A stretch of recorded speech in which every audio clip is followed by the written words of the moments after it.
Halo pemirsa, kembali Anda menyaksikan Halo Indonesia. Dan seperti biasa selama 1 jam ke depan kami akan menghadirkan beragam informasi. Seperti apa, Men? Ya, yang pastinya informasi terkini dan juga inspiratif sudah kami siapkan untuk Anda pemirsa. Di antaranya adalah keterampilan bagi warga binaan.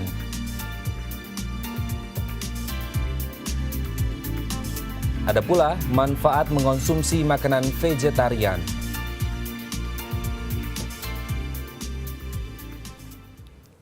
Ya, dan dalam segmen Bincang kita akan membahas tentang berbagai fasilitas di rumah susun untuk warga eks Pasar Ikan.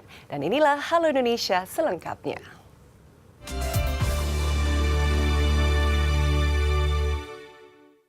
Ya pemirsa, dalam mengembangkan sebuah bisnis tentu diperlukan ketekunan, keterampilan dan juga keberanian dari para pelaku usahanya agar mampu meluaskan pangsa pasar. Ya, dalam meluaskan pangsa pasar, para pelaku usaha kecil dan menengah Inkubator Bisnis Institut Pertanian Bogor atau Inkubi membantu para pelaku usaha agar mampu bersaing di pasar nasional. Tak jauh dari kota Bogor, Jawa Barat, di sebuah pemukiman padat penduduk di wilayah Cibadak dan Maga Bogor, ada seorang pemilik usaha rumah produksi sari kelapa atau The Coco yang sedang berkembang pesat.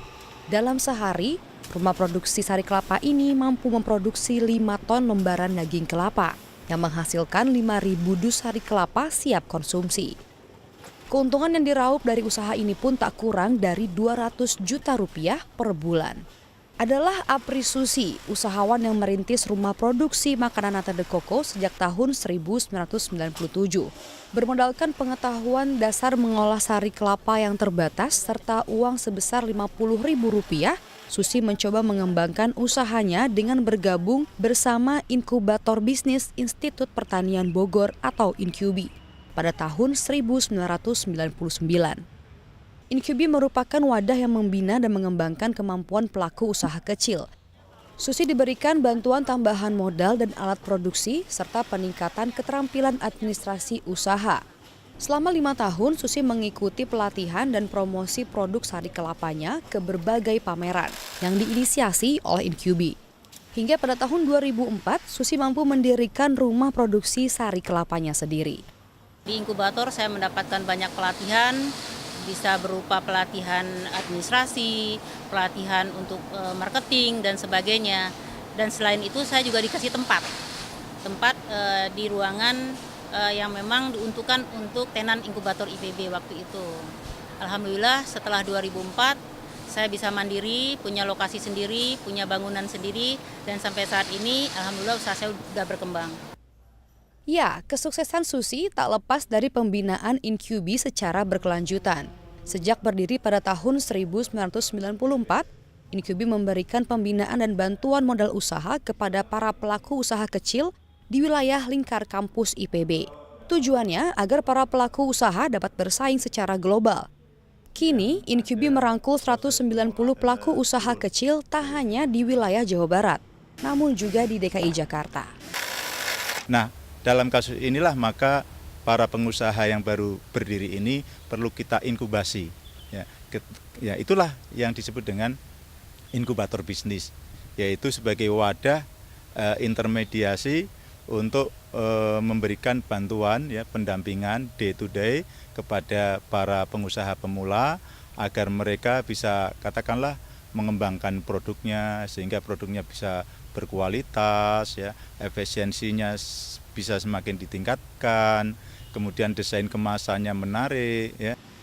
Kedepan Inkubi berharap tak hanya dapat menyiapkan pelaku usaha yang dapat bersaing di pasar nasional, namun juga mampu mengembangkan produk-produk lokal dalam pasar masyarakat ekonomi ASEAN. Wade Rizky, Leandro Ando, Dai TV. Baik, ini kalau kita ngomongin tentang bisnis, ada juga bisnis perkebunan jambu biji. Kamu suka dengan makan jambu nggak? Oh, saya sih emang paling suka jambu ya, salah satu buah favorit saya. Apalagi kalau dimakannya tuh pakai sambal rujak, Matt. Waduh, seger banget. Kayaknya emang seger banget. Tapi kalau ngomong tentang jambu, kamu suka makan jenis jambu apa?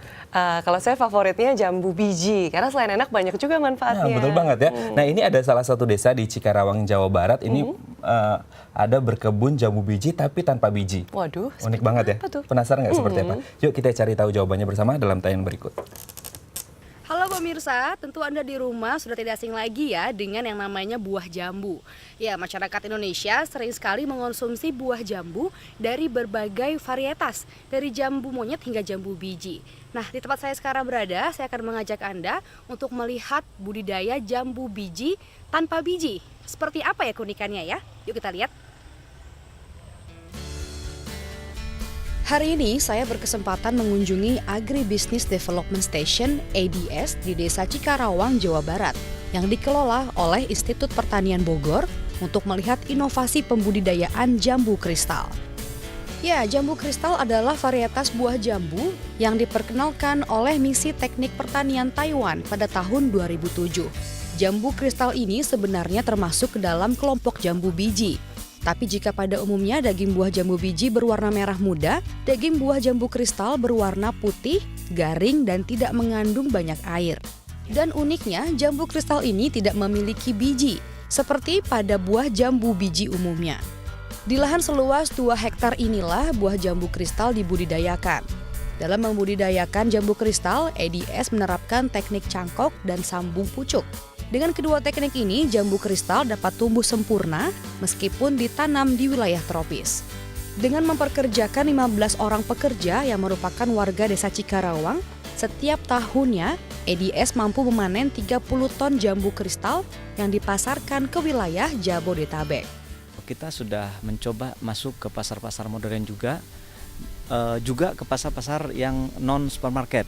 Nah, respon masyarakat setelah kita masuk ke pasar ini ternyata sangat luar biasa.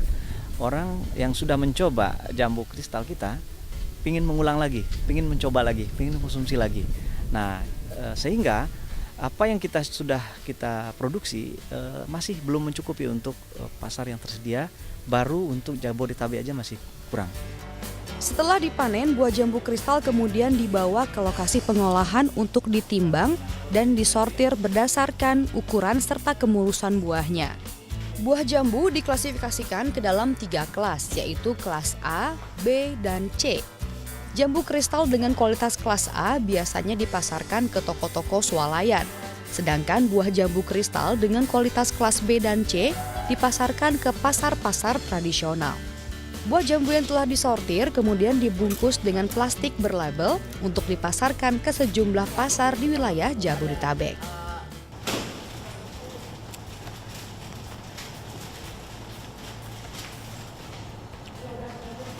Demikian dengan jambu kristal, jambu mutiara ini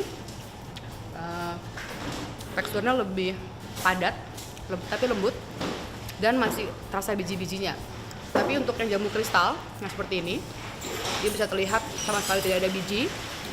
Ini bisa dibilang merupakan inovasi baru di dunia agrobisnis.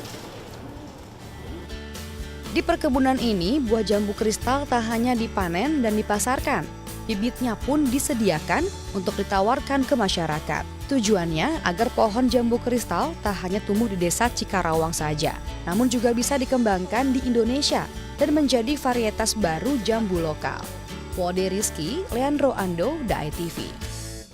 Ya, salah satu bentuk perhatian terhadap warga binaan di lembaga pemasyarakatan adalah dengan menyelenggarakan berbagai pelatihan. Salah satunya adalah keterampilan berkebun. Iya, dan pelatihan ini bertujuan agar warga binaan lapas nantinya bisa memanfaatkan berbagai pelatihan saat mereka kembali ke masyarakat. Direktorat Jenderal Pemasyarakatan, Kementerian Hukum dan HAM yang bekerja sama dengan Yayasan Inisiatif Indonesia Langit Biru atau YB memberikan pelatihan pertanian kepada para warga binaan di Lapas Kelas 1 Cipinang, Jakarta sejak Agustus 2015 lalu. Setiap hari Senin hingga Jumat, dimulai pada pukul 9 pagi sampai 3 sore, para warga binaan yang terdiri dari 10 orang ini sibuk menggarap lahan seluas 10 kali 200 meter. Mulai dari menanam, menyiram hingga memanen hasil kebun mereka. Jadi kegiatan dilakukan tuh sebenarnya setiap hari, Senin sampai hari Jumat. Dari jam 9 keluar, jadi ada proses pemeriksaan absen lah ya dari keamanan, lalu kita bawa keluar. Total sekarang anggota kita yang ikut program Napi Berkebun 10 orang. Kegiatannya, hari-hariannya dari 10 itu dibagi. Jadi ada tim nanti yang dia proses pembibitan, proses membersihkan dari hamanya, ada proses yang dikasih obat untuk kesehatan tanaman-tanamannya. Jadi ada kelompok-kelompok dan mereka punya buku logbook yang memang kita setting untuk lebih terarah. Dalam kegiatan berkebun ini, para warga binaan terus dipantau dan dibimbing. Tak hanya tentang teknik berkebun, tetapi juga kesiapan mental mereka untuk hidup mandiri. Pelajaran saya dapat di perkebun ini Pak, di satu menanam, cara kita menyiram pupuk, cara kita panen, berapa lama kita panennya sayur-sayur mayur ini, yaitu cabai maupun yang lainnya. Bermanfaat sekali buat kedepannya buat diri saya. Harapan saya ini untuk kedepannya, insya Allah saya bisa nanti di luar berkebun kalau ada lahan yang sedikit maupun banyaknya. Melalui kegiatan berkebun ini, diharapkan tak hanya membentuk pribadi positif warga binaan, namun juga memberikan bekal keterampilan ketika mereka kembali ke masyarakat. Sutrijaya, Topan Iskandar, Dai TV.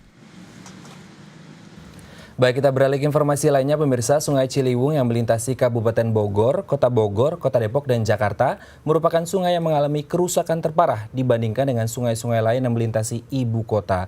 Penyempitan dan pendangkalan akibat sampah dan bangunan di bantaran sungai mengakibatkan daya tampung sungai menurun. Namun, masih ada komunitas yang peduli terhadap kondisi Sungai Ciliwung yang bernama Masyarakat Pecinta Ciliwung atau MATPECI. Seperti apa aktivitas MATPECI bagi Sungai Ciliwung? Berikut liputan selengkapnya. Sungai Ciliwung yang memiliki panjang 120 km yang melintasi ibu kota Jakarta, menjadi sungai yang mengalami kerusakan terparah dibanding 12 sungai lain di ibu kota. Seperti mengalami penyempitan dan pendangkalan akibat sampah dan bangunan yang didirikan di bantaran sungai, yang mengakibatkan daya tampung sungai menurun. Untuk itu dibutuhkan peran serta dari seluruh lapisan masyarakat, terutama masyarakat yang tinggal di sekitar aliran Sungai Ciliwung, untuk peduli pada kelestarian sungai ini. Seperti aksi peduli lingkungan yang digalakan oleh Masyarakat Pecinta Ciliwung atau MATPECI sejak tahun 2006.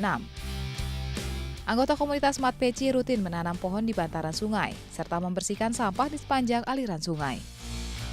Kegiatan peduli lingkungan MATPECI tersebar di 15 titik yang melintasi 7 kecamatan. Dari Ciliwung bagian tengah hingga hilir, dibantu oleh relawan yang sebagian besar adalah mahasiswa. Anggota komunitas MATPECI menyusuri sungai setiap hari Sabtu dan Minggu untuk membersihkan sampah yang memenuhi aliran sungai. Rutin ya? Jadi kita punya kegiatan weekend. Jadi ada kegiatan weekend biasa kita lakukan Sabtu dan Minggu, mereka ikut. Oh ya. Dan kita rencanakan nanti ada MOU dengan mereka. Jadi setiap ada kegiatan mereka akan membantu ya. Relawan kita gitu. Ya. Sebetulnya untuk si Ciliwung sendiri dalam kondisi normal ya, tidak dalam kondisi banjir, sampahnya bisa kita atasi lah di mulai dari hulunya Jakarta sampai dengan hilir, agak ke hilir ya. Tapi memang yang paling berat adalah jika terjadi hujan, karena ada kiriman air ya, artinya memang banjir kondisinya. Kemudian yang datang itu bukan hanya air tapi sampah. Nah, cara menyiasati kita memang ada beberapa pos ya di beberapa titik, sehingga sedapat mungkin sampah-sampah itu kita jaring, sedapat mungkin kita pinggirkan. Selain membersihkan wajah Sungai Ciliwung dari sampah, anggota komunitas MATPECI juga tidak pernah lelah menanam pohon di sepanjang bantaran sungai, demi menciptakan ruang terbuka hijau. Pohon yang ditanam juga berfungsi untuk mencegah abrasi dan menjadi rumah bagi fauna seperti ikan, burung, dan biawak. Kita memang sedapat mungkin kita upayakan ruang terbuka hijaunya tidak hilang ya. Meskipun kawasan Ciliwung udah sebagian besar di beton. Sejak 2006 sebetulnya kita udah nanam di area pinggir sungai. Bahkan kita sampai dengan sekarang kita sudah banyak menanam sampai dengan hulunya Jakarta. Dan ada satu juga di Depok kita juga udah coba mengkonservasi. Cuma memang direboisasi ya. Cuma memang yang di Jakarta sendiri karena ada kegiatan normalisasi, jadi pohon yang udah kita tanam selama bertahun-tahun juga ikut habis ya, ikut ditebang ya, karena akibat kegiatan normalisasi. Tapi kami terus terang setelah normalisasi selesai kami akan tagih kembali ruang terbuka hijau yang dulu pernah kita kelola. Dibutuhkan kesadaran dari masyarakat untuk mengembalikan fungsi awal Sungai Ciliwung sebagai sumber kehidupan dan bukan sebagai penyebab banjir yang menggenangi pemukiman warga ketika musim penghujan tiba. Tim Liputan DAI TV. Ya, dan pemirsa, selanjutnya kami akan membahas mengenai fasilitas bagi warga eks relokasi di Rumah Susun Rawa Bebek. Namun setelah jeda berikut, tetap bersama kami di Halo Indonesia.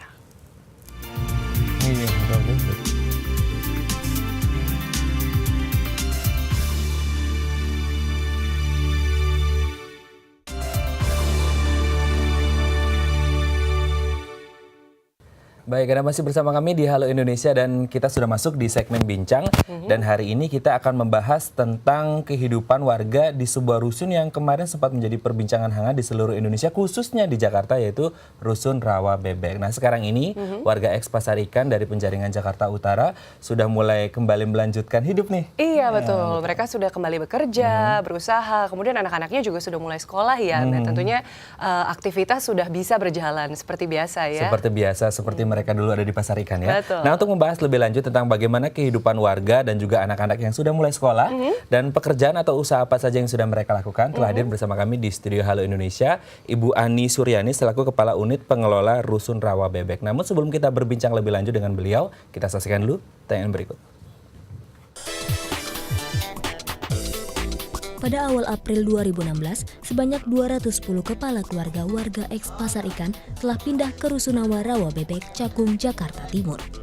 Sebelumnya mereka tinggal di lahan milik pemerintah DKI Jakarta yang nantinya akan dijadikan kawasan terpadu wisata bahari. Tidak hanya merelokasi ke tempat tinggal baru, pemerintah DKI Jakarta juga memberikan solusi bagi warga yang tidak memiliki pekerjaan. Di antaranya dengan menyediakan lahan untuk berdagang dan meminjamkan 30 etalase dan gerobak gratis kepada warga yang ingin membuka usaha.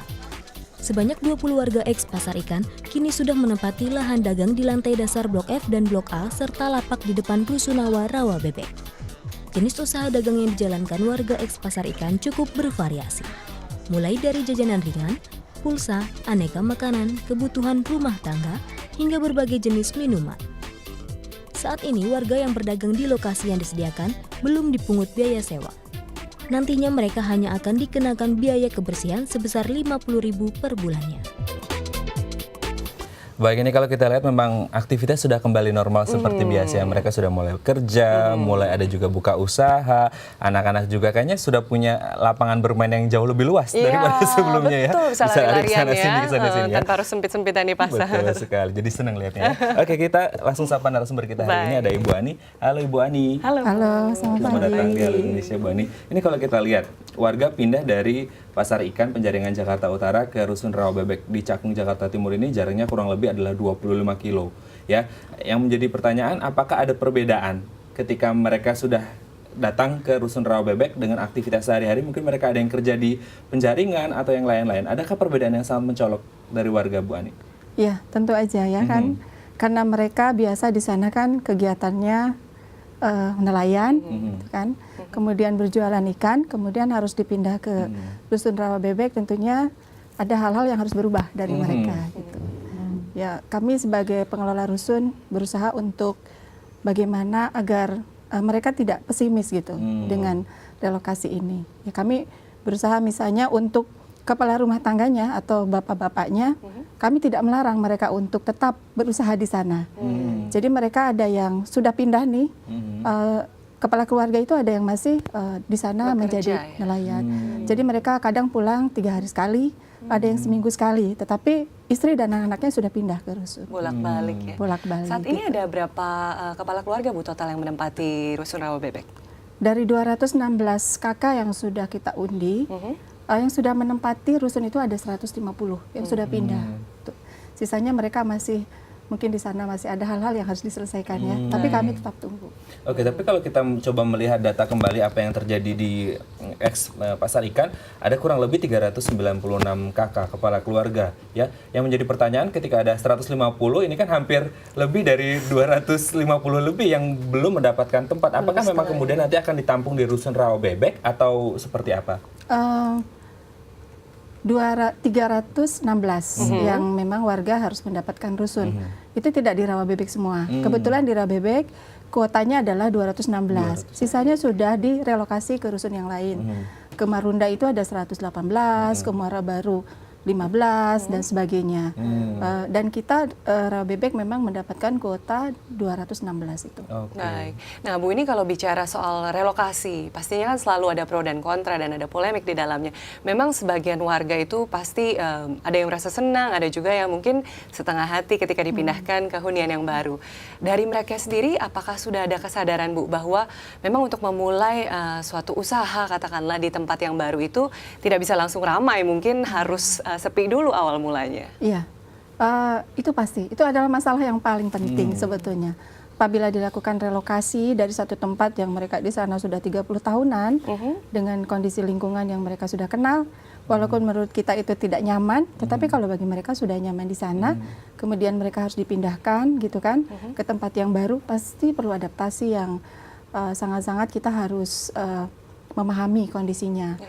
Mereka juga sama, kita tapi tidak putus asa, kita support terus bahwa kalau mereka mau usaha, kita akan bantu. Kita bekerja sama dengan UKM, ya, UMKM, dengan meminta bantuan untuk mereka coba usaha itu dengan kita mendapatkan, ini untuk awal ya, insya Allah ke depan akan lebih banyak, yaitu ada dapat etalase 20 unit, kemudian ada meja kursi untuk jualan. Dipinjamkan ya, Bu, ya? Tidak diberikan kepada mereka. Kemudian untuk yang di dalam merasa sudah terlalu banyak yang jualan, kita mintakan ke UMKM itu gerobak yang ada rodanya, dibuatkanlah tenda di luar rusun, kemudian ada gerobaknya, ada meja kursi. Kemudian siapa tahu orang yang lewat gitu kan, tertarik untuk makan dan membeli barang yang dijajakan di sana. Oke, ini kalau kita lihat dari segi usahanya juga sudah mulai berjalan karena memang ada bantuan beberapa gerobak dan etalase. Nah, nanti setelah break, Bu, kita akan berbicara lebih tentang bagaimana kemudian anak-anak di Rawabebek melanjutkan pendidikannya. Namun setelah jeda berikut ya, Bu, ya. Tetap bersama kami di Halo Indonesia.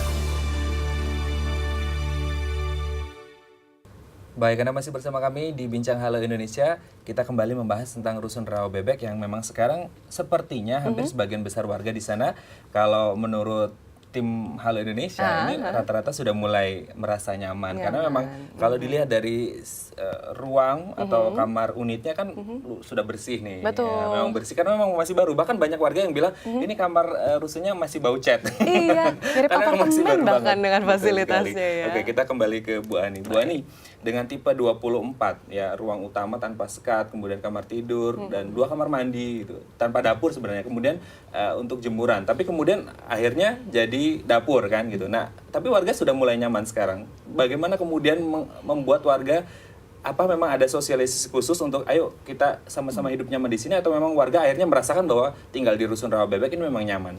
Ya. Awalnya pasti susah ya. Awalnya susah, mereka juga bingung. Ini nggak ada dapurnya, karena itu kan kebutuhan pokok ya bagi mereka. Tetapi kemudian kita sampaikan bahwa pertama, mereka tinggal di sana kan sementara. Sekarang kan nanti mereka akan dipindahkan lah bulan Desember ke rusun yang lebih untuk keluarga, pas untuk keluarga, dengan 2 kamar, dengan dapur yang di dalam yang memang masih di kawasan Rawabebek. Tetapi untuk awal kita selalu berusaha untuk kesulitan mereka apa sih, dan kita carikan solusi yang membuat mereka nyaman juga. Kemudian kita tawarkan, ini ada ruangan jemur nih, gitu kan, yang memang kebetulan sudah disekat-sekat gitu, dan bisa dikunci juga. Akhirnya mereka kita tawarkan gimana kalau masak di sini. Ternyata mereka nyaman, karena kan terbuka tetapi aman gitu, karena ada kuncinya masing-masing gitu. Akhirnya mereka masak di situ. Dan mereka kelihatannya tidak ada keluhan sih. Gitu. Jadi pengelola membantu juga untuk mencarikan solusi sementara bagi mereka. Ya. Betul. Nah, ini kalau kembali ke usaha ya, Bu, ya, bagi warga yang berjualan atau katakanlah berdagang, ini apakah so far yang dijual masih seputar makanan dan minuman atau sudah mulai variatif? Maksudnya pasti tentunya kan kita semua berharap bisa terbangun suatu, mungkin apa bisa dikatakan pasar ikan yang baru di situ atau seperti itu? Kita berharap begitu ya ke depannya. Awalnya memang mereka rata-rata kan kalau ibu-ibunya nih ya, keahliannya kan memasak. Baik. Mereka punya harapan yang besar kalau mereka jualan kuliner, mereka akan terbantulah ekonominya. Tapi sekarang sudah mulai, saya lihat sudah ada yang jualan sembako, karena kebutuhan ya pastinya gitu kan. Kemudian juga pulsa ya pasti ya, pulsa HP, karena hampir semua menggunakan HP. Kemudian juga sudah mulai ada yang jualan baju anak-anak dan sebagainya. Saya rasa memang sebetulnya tergantung keinginan mereka sih. Kalau merekanya mau berusaha, berjuang, pasti mereka bisa kok gitu. Dan mereka juga nyaman gitu. Oke, tapi memang sejauh ini bagaimana hasil penjualan mereka, hasil dagang mereka selama ya gitulah. Memang tidak semuanya bisa laku ya. Kembali juga sih kepada kalau masakan mereka enak ya pasti laku. Dari 20 misalnya yang jualan makanan ya dalam satu blok, kemudian hampir sama ya jualannya. Pastinya kan secara hukum alam pun ya kalau yang enak pasti bertahan. Kalau yang mungkin jualannya tadinya coba-coba belum bisa masak juga, akhirnya juga kurang laku karena hampir sama ya. Tapi kita coba upayakan. Ya sudah kalau di dalam sini kemudian kurang laku, yuk kita coba di luar gitu jualannya. Siapa tahu warga yang lewat kan di sana kan pinggir jalan juga ya, mau ada yang belanja gitu. Ya berbagai upaya lah, tapi memang tidak ada semua yang berhasil baik ya. Pasti juga ada yang kemudian tidak berhasil, tapi kami terus coba memberikan support lah kepada mereka. Tetap semangat. Gitu.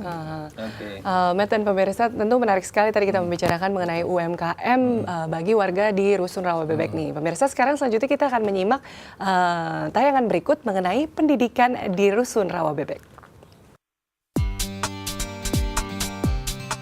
50% anak eks Pasar Ikan Penjaringan Jakarta Utara yang direlokasi ke Rusunawa Rawabebek, Cakung, Jakarta Timur, kini sudah terdaftar untuk belajar di sekolah baru. Untuk mendata siswa eks Pasar Ikan yang akan pindah sekolah, Dinas Pendidikan membuka posko pindah sekolah di dekat ruang pengelola rusun sejak 11 April hingga 29 April 2016. Seluruh sekolah di wilayah Jakarta Timur, mulai dari jenjang SD hingga SMA dan SMK, siap untuk menerima siswa eks Pasar Ikan. Meski telah terdaftar, namun masih ada anak-anak eks Pasar Ikan yang masih meneruskan sekolahnya di tempat lama hingga akhir semester. Para anak eks Pasar Ikan yang sudah pindah sekolah difasilitasi dengan 1 bus sekolah gratis, dengan 2 jadwal keberangkatan, yaitu pukul 6 pagi dan pukul 9 pagi. Baik, ini mungkin salah satu manfaat yang warga dapatkan ketika mereka pindah ke Rusun Rawabebek, ada bus jemputan untuk sekolah maupun beraktivitas. Ini sangat menarik karena memang sebelumnya saya yakin mereka belum mendapatkan itu ketika mereka tinggal di Pasar Ikan. Kita kembali ke Bu Ani ya. Bu Ani, ini kan menjelang pembagian rapor anak-anak sekolah yang kemudian kemarin baru sekitar sebulanan pindah ke situ. Nah, kemudian bagaimana? Apakah anak-anak mengalami ada masalah ketika mereka pindah ke sekolah baru dan mau bagi rapor sebentar lagi? Iya, itu juga masalah sebetulnya. Yang paling pertama ibu-ibu sampaikan adalah sekolah anak-anak. Tapi sejak tanggal 1 kita relokasi ya, 1 April, seminggu kemudian kita langsung melakukan pelayanan terpadu. Salah satunya adalah pelayanan terpadu untuk pendidikan. Langsung anak-anak itu didata, ada 47 anak yang SD yang harus pindah ya. Kemudian SMP-nya ada 14, SMA ada 3 dan SMK ada 2. Kemudian juga kami juga melihat banyak sekali anak kecil yang usia PAUD. Langsung juga kami berkoordinasi dengan bagian PAUD di kecamatan ya, Dikdas di kecamatan. Kemudian mereka langsung memberikan pelayanan, membuka PAUD, menyiapkan semuanya itu dari Dikdas. Kami menyediakan tempat saja. Ada 31 anak. Nah, mereka juga pasti awalnya bingung ya pada saat mereka dipindah. Terutama yang tanggung-tanggung itu, yang tanggung ujian dan untuk ulangan. Tetapi kemudian dari Dikdas di kecamatan, di Sudin, Jakarta Timur, kemudian Dikdas di provinsi, memberikan solusi. Mereka boleh numpang ujian gitu, tapi nanti keluarnya adalah ijazahnya dari tempat awal sekolah gitu. Sebelumnya ya. Sekolah sebelumnya. Tetapi bagi yang kelas 2 gitu kan, yang kalau SD ya di bawah kelas 6, mereka langsung dipindahkan dan tidak ada menjadi masalah. Bahkan waktu itu langsung kepala-kepala sekolah dari tingkat SD, SMP, SMA, SMK, Sanawiyah semua kan, ada juga yang dari Sanawiyah Aliyah, itu langsung datang di lokasi, kemudian langsung didaftarkan ke sekolah masing-masing. Jadi bersyukurlah yang dari sana mungkin ada yang swasta di Jakarta Timur di sekitar Cakung dapat negeri semua. Wow. Akhirnya seperti itu. Artinya diakomodir semua baik dari level PAUD sampai SMA bahkan SMK ya Bu ya. SMK ada Iya, juga. Mirsa dan Matt, ini menarik sekali perbincangan kita dan masih akan kita lanjutkan. Namun jangan kemana-mana, kita masih akan kembali di Halo Indonesia.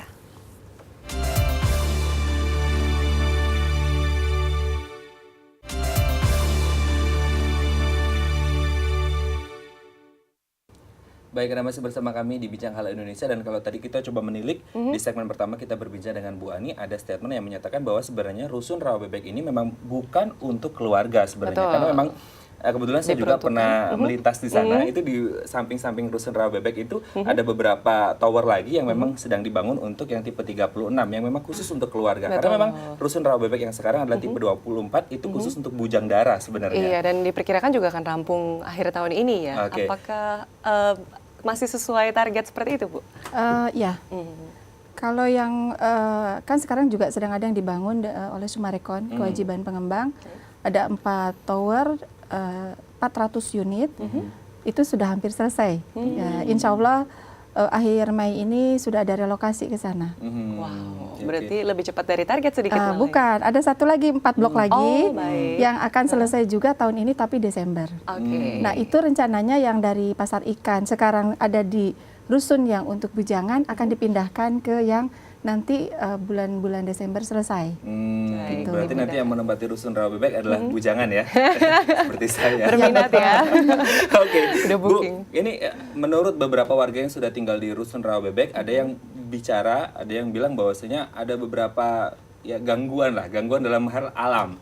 Ada kemudian banyak bilang ada banyak nyamuk, ada kemudian kemarin sempat warga ada yang tergigit tomcat. Nah, bagaimana kemudian antisipasi dari dinas terkait hal ini?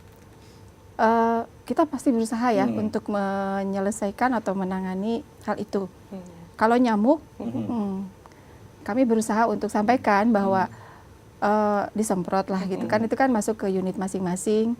Kemudian kalau bisa jendelanya dikasih kawat nyamuk, bukan kawat nyamuk. Apa karena itu mereka posisi Rusun Rawa Bebek di dekat kanal banjir timur kan itu apa? Iya betul. Jadi salah satu. Salah satunya ya. Karena tadinya kan Rusun Rawa Bebek itu kan namanya juga rawa ya, rawa bebek kan. Nah itu rawa-rawa, memang nyamuknya di sana cukup banyak lah gitu.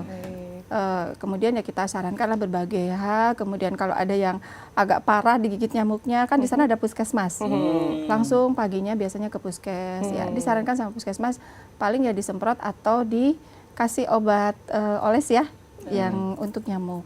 Tetapi yang agak mengganggu kemarin adalah tomcat itu. Memang kami lihat ada beberapa yang warga digigit tomcat itu. Kemudian dengan setelah 1, 2, 3 orang lah ya, kami segera menghubungi ke Dinas Kesehatan. Dan Dinas Kesehatan memiliki unit khusus ya untuk penanganan serangga ya atau apa gitu kan. Kemudian datang dan sudah disemprot, sudah diberikan sosialisasi, karena rata-rata warga tidak tahu kalau tomcat itu nggak boleh dibunuh, maksudnya nggak boleh dipencet gitu. Itulah yang membuat mereka menjadi bengkak dan melepuh. Itu sudah disosialisasikan kepada warga. Tapi memang untuk kesehatan dan pendidikan seperti kartu pintar dan kartu sehat itu berlaku di situ dan bisa digunakan ya Bu ya? Bisa. Kartu sehat, kartu pintar itu kan programnya provinsi ya. Kemudian juga ada programnya pusat juga. Dimanapun juga mereka sebetulnya itu bisa digunakan. Asalkan nanti mereka mendaftar lah bahwa anak saya misalnya kartu pintar ya. Anak saya punya kartu pintar, pindah sekolahnya ke sini itu pasti diakomodir oleh sekolah masing-masing. Kartu sehat juga sama. Baik. Ya memang Matt dan pemirsa bisa dilihat bahwa pemerintah masih terus secara intensif mencoba untuk membuat proses perpindahan ini, transisi ini berjalan dengan lancar ya. Tapi memang pastinya dibutuhkan peran serta proaktif juga dari masyarakat dan warga khususnya untuk ikut mandiri dan berusaha proaktif untuk memajukan lingkungan mereka sekarang, karena walau bagaimanapun ini merupakan rumah mereka saat ini ya. Terima kasih Bu Ani sudah hadir di Halo Indonesia. Semoga teman-teman di sana juga semakin tambah nyaman tinggal di Rusun Rawa Bebek ya. Baik pemirsa, kami masih memiliki banyak informasi menarik lainnya. Tetaplah bersama kami di Halo Indonesia.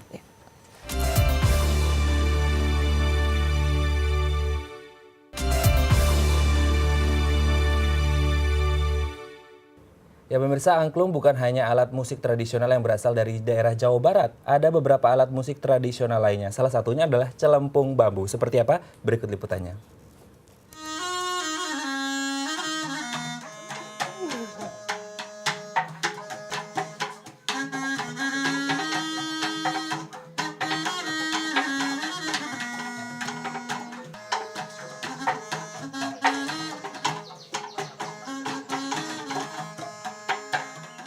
Sekilas, musik ini terdengar mirip dengan alunan musik angklung.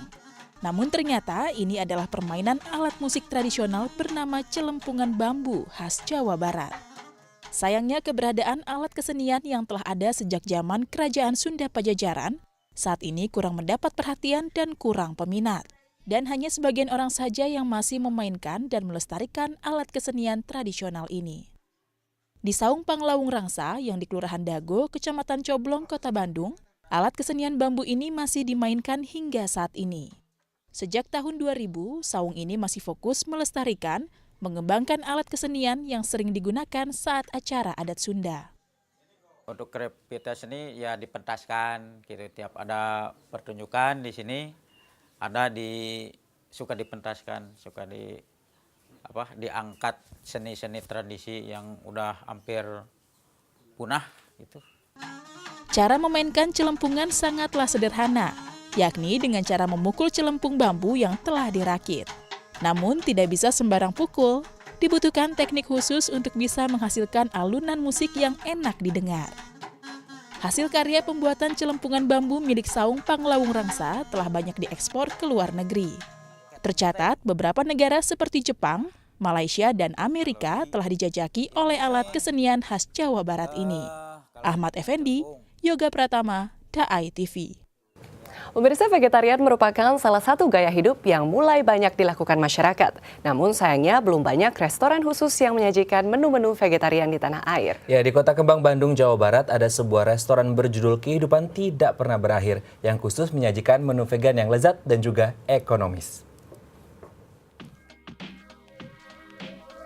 Kehidupan tidak pernah berakhir. Ya, kata tersebut bukanlah kata mutiara, melainkan nama sebuah restoran di Kota Bandung, Jawa Barat. Ya, restoran ini menyajikan sajian vegetarian bagi pengunjung restoran. Wah, penasaran kan seperti apa ya bentuknya restoran ini? Dan saat berada di Kota Bandung, saya pun bersama tim Halo Indonesia langsung menuju restoran ini untuk mencicipi menu vegetarian yang disajikan di restoran ini. Saat pertama masuk ke dalam restoran ini, saya pun melewati toko kerupuk dan jajaran monitor yang memberikan informasi seputar vegetarian. Wah, unik ya ternyata. Dan saya pun melanjutkan ke dalam restoran untuk melihat seperti apa ya jelasnya restoran ini. Wah, ternyata di dalam restoran ini sudah cukup ramai pengunjung. Dan saya pun langsung ambil bagian untuk icip-icip. Ya pemirsa, nyatanya di Kota Bandung ada rumah makan vegan ataupun vegetarian. Uniknya nama dari resto ini adalah Kehidupan Tak Pernah Berakhir. Berjajar makanan-makanan vegetarian udah disiapkan. Seperti apa rasanya, penasaran bukan? Ikuti saya. Tapi di sini ternyata ada juga budaya mengantri. Kita ikuti dari mereka-mereka yang lagi mengantri. Mari. Silakan Kak, makan di sini. Ya Mbak, boleh. Ini ada apa aja ya? Di sini kita ada nasi plus 4 sayur itu Rp9.000. 9.000 pas sayur? Betul. Wah, boleh deh Mbak. Aku mau yang ini deh. Tahu boleh? Ya. Apalagi?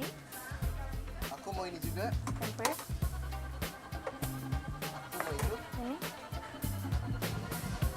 Aku juga mau ini. Apalagi? Oke, kita aja. Kita aja. Silakan. Terima kasih. Jangan salah sangka ya dengan sate yang saya pesan ini. Karena sate yang disajikan adalah sate vegetarian yang diolah dari jamur yang rasanya tidak kalah nikmat dengan sate pada umumnya. Setelah mengantri dan mendapat makanan yang saya inginkan, saya pun mengambil tempat untuk menikmati santapan vegetarian.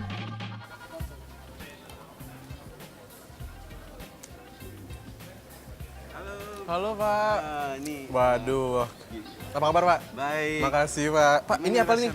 Oh ya, rasa masakannya enak banget nih Pak. Tapi aku juga penasaran ini apa nih? Ini adalah namanya kerupuk kehidupan. Waduh, ini resto namanya Kehidupan Tak Pernah Berakhir. Tapi ada juga kerupuk, ini namanya Kehidupan juga. Nah, aku mau nanya nih, restonya awalnya kenapa bisa berdiri dengan nama Kehidupan Tak Pernah Berakhir? Ya, nama Kehidupan Tak Pernah Berakhir ini diberikan oleh owner kita. Bahwasanya untuk memberikan suatu makanan yang sehat yang terus berlangsung kehidupan ini. Oke. Di planet bumi. Tadi juga saya sebelum masuk dari ke resto ini ada di situ juga TV-TV. Maksudnya apa juga nih Pak? Nah justru itu makanya owner menyediakan TV informasi itu. Resto kita bukan sekadar hanya makan saja, tapi memberikan satu edukasi tentang manfaat gaya hidup sehat terhadap tubuh maupun terhadap iklim pemanasan global ini.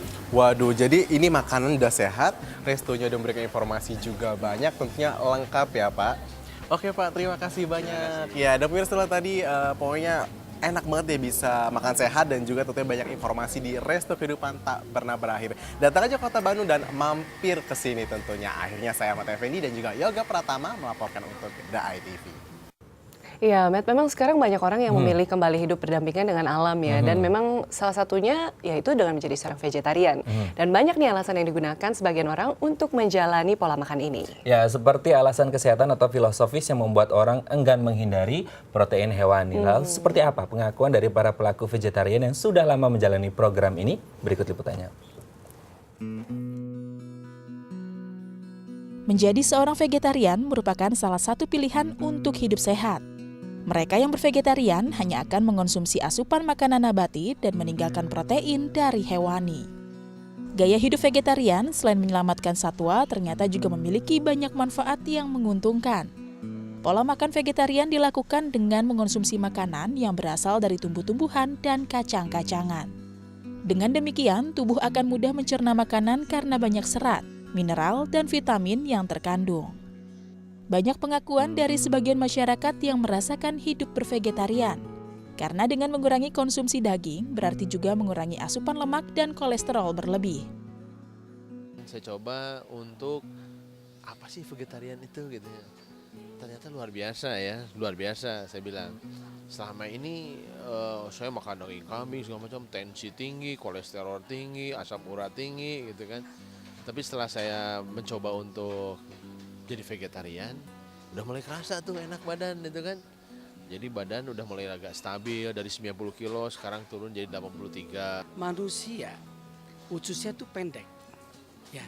Jadi bagi yang usus pendek secara ilmiah lebih cocok makan makanan daun-daunan ya, vegetarian, bukan makan daging. Itu satu dari kita sendiri. Nah, kalau makan daging dia kan disimpan di dalam lama, itu kan bisa busuk apa. Tapi kalau sayur-sayuran itu banyak serat, sehingga dia cepat dikeluarkan. Jadi pencernaan jauh lebih lancar. Dengan pencernaan lancar, maka metabolisme dan darah apa-apa akan lancar. Dengan lancar itu you akan lebih sehat. Selain tubuh lebih sehat, mengurangi konsumsi daging dan bervegetarian nyatanya juga membantu mengurangi emisi karbon di bumi. Pasalnya, menurut laporan Food and Agriculture Organization atau FAO tahun lalu pun menunjukkan bahwa emisi dari sektor pertanian termasuk peternakan, kehutanan, dan perikanan telah meningkat 2 kali lipat dalam 50 tahun terakhir dan akan bertambah 30% pada 2050 jika tak ada upaya luar biasa untuk menguranginya. Ahmad Effendi, Yoga Pratama, The ITV.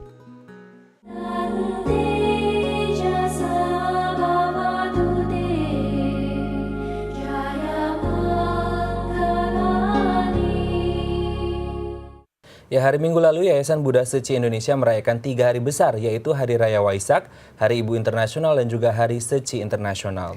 Masyarakat umum bersama dengan para relawan Yayasan Buddha Suci hadir untuk mengikuti kegiatan tahunan yang berlangsung di Suci Center Pantai Indah Kapuk.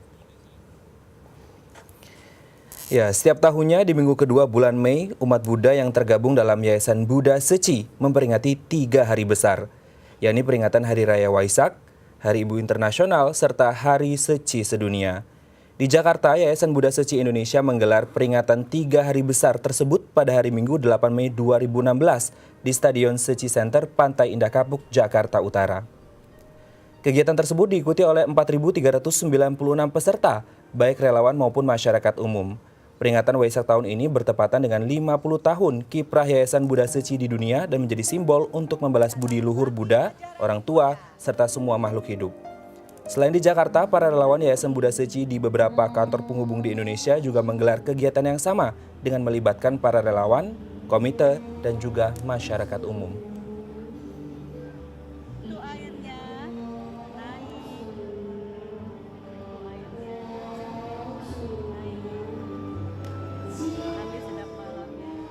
是佛诞节、母亲节还有慈济日3节合一。那我们也是感恩众生恩、感恩父母恩、感恩佛恩。所以呢，今天大家都用一个很虔诚的心来参与浴佛。Menurut saya ini adalah acara yang sangat bagus karena melibatkan seluruh unsur, yaitu tidak hanya agama Buddha tetapi semua elemen, yaitu unsur lintas agama, lintas pendidikan, bahkan seluruh umat. Tanpa memandang suku, agama, ras, bisa menyatu di Seci ini. Dengan kondisi seperti itu kita akan menjadi satu rasa, satu bahasa, dan satu tekad untuk mewujudkan Indonesia yang toleran dan penuh harmoni. Ya pemirsa, berikut ini perakiraan cuaca untuk sejumlah kota besar di Indonesia.